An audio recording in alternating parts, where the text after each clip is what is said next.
Use charts and graphs in your presentations to communicate your data visually. Select Insert Chart.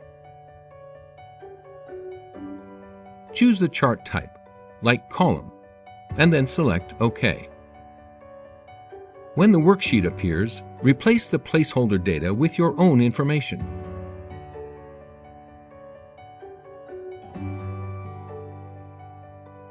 Add or change chart elements like title, legend, and axis titles to make your chart easier to read. Set a style and color scheme using chart styles. Choose which data points and names to display from chart filters.